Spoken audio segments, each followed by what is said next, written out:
The name DMX once topped the charts.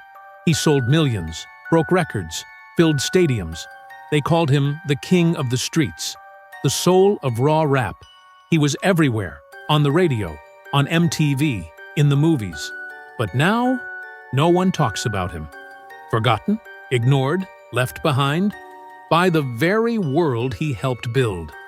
This is the story of how a true hip-hop pioneer went from being a legend to living in the shadows. And it all started long before the Grammys, before the platinum records, before the whole world was shouting his lyrics. Have you ever heard a dog bark in a song? DMX was already fighting to survive when rap was still a street war, not a brand parade. His story didn't begin in a studio. It began in a broken home. Born as Earl Simmons, he grew up in Yonkers, New York, in brutal poverty. Abused by his mother, ignored by the system. The house wasn't a home. It was a place where beatings came before breakfast, where screaming was more common than affection. His mother didn't hug him, she beat him, with brooms, with cords, with whatever she had at hand. And when she wasn't beating him, she simply didn't look at him. DMX grew up believing he was worthless, that if he disappeared, no one would notice.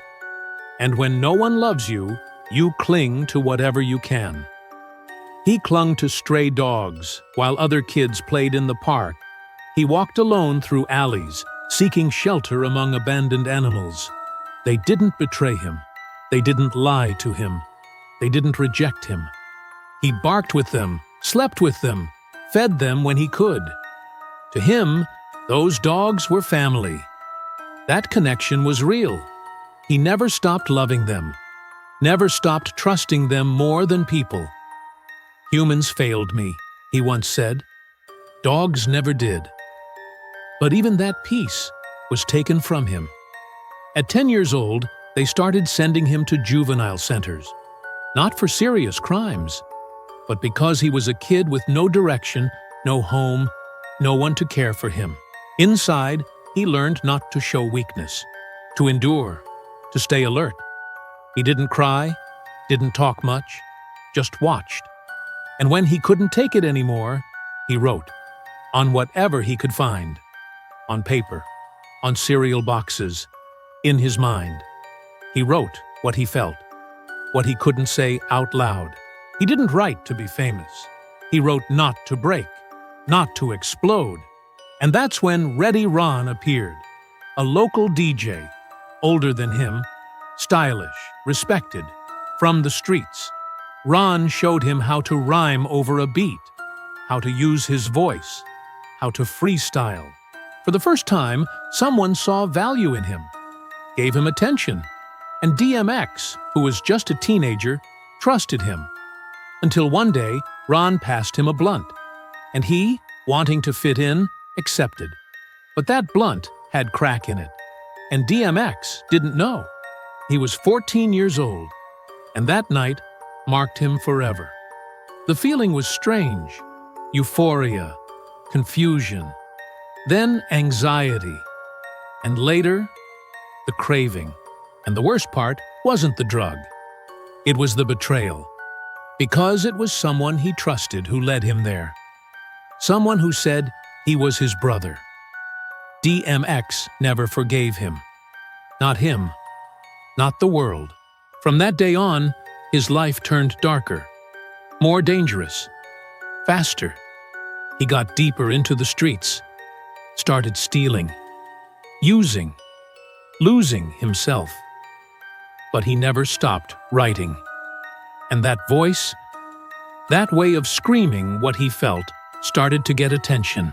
He didn't sound like anyone else. He was raw, painful, real. His lyrics were like confessions, like a fight turned into a song. And that's when DMX was born. It wasn't just a name, it was a way to survive, a way to say, I'm here, don't ignore me. And when he finally had a microphone, the world could no longer look away. DMX didn't rap like the others. He didn't sound polished. He didn't talk about luxury. He didn't boast. He screamed in your face what he had lived: pain, abandonment, rage. And still, there was something spiritual about him, a connection to something greater, as if every line was half confession, half prayer. It was like watching a man on the edge shouting that he was still alive.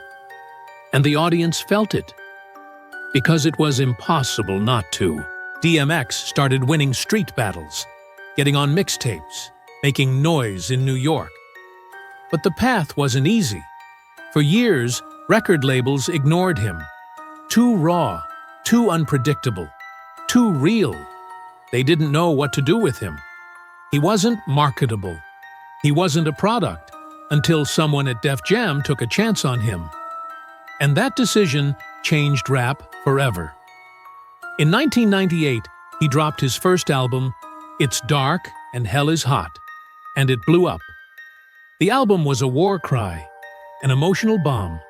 Dark, painful, uncontrollable, and it sold over 5 million copies, without heavy marketing, without a fake smile, just with his voice, with his rage.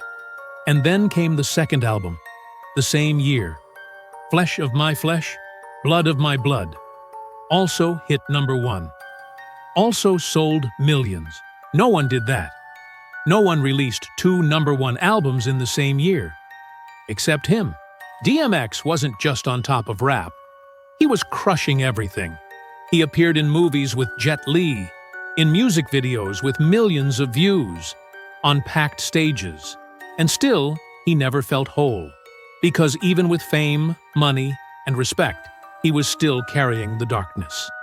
The abandonment, the betrayal, the addiction. None of it had gone away. And the more his career grew, the bigger the hole inside him became.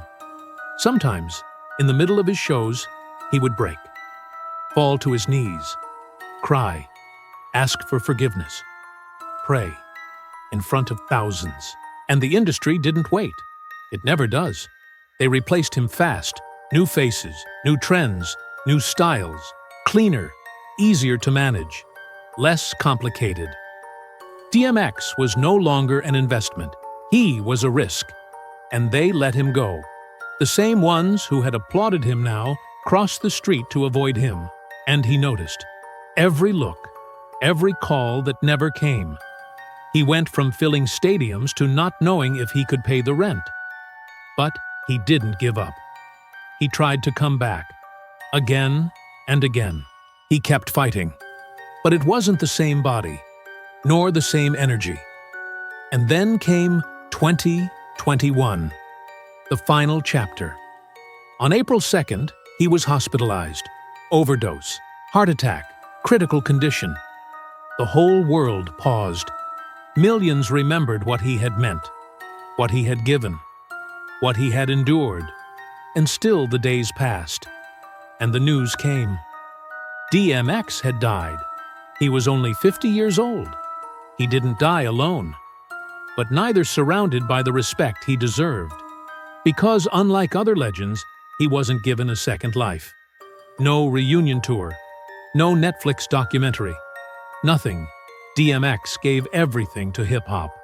His childhood, his soul, his body, and hip-hop didn't give it back. They forgot him while he still breathed, applauded him when he could no longer hear it. But if you listen closely, he's still there. In every raw beat, in every verse full of rage, in every artist who chooses to be real, even when it hurts.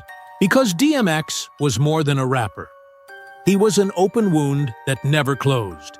And even if the industry left him behind, his impact never disappeared. Who else could tell his story without filters, without masks, without fear? DMX didn't need gold chains to shine, nor luxury cars to impress. His thing was the soul, and that can't be copied. When he stepped on stage, everything stopped, because no one knew if he was going to rap, cry, or fall to his knees and pray for everyone. Once, in the middle of a concert, he stopped, bowed his head, and asked for forgiveness for his sins in front of thousands. That wasn't a show. That was DMX. He was always like that. He didn't hide. He didn't fake it. He was never perfect. And that's why he was real. For years, he tried to be a present father, despite his inner battles, despite the chaos. He had 15 children, and even if life didn't give him stability, his love for them was real. All I want is for my kids not to suffer like I did. He said it 1,000 times, and that's what pushed him to keep fighting, to try one more time, and again, until his body couldn't take it anymore. But his voice that didn't fade. DMX changed hip-hop. He gave it rawness. He gave it back soul. He taught a generation that vulnerability was also strength. And that doesn't die. That stays. Sometimes, when you hear a dirty beat, a raspy voice, a phrase that sounds like painful truth, that's DMX, screaming from deep within, telling you to keep going, to hold on, that you're not alone, because he fought too.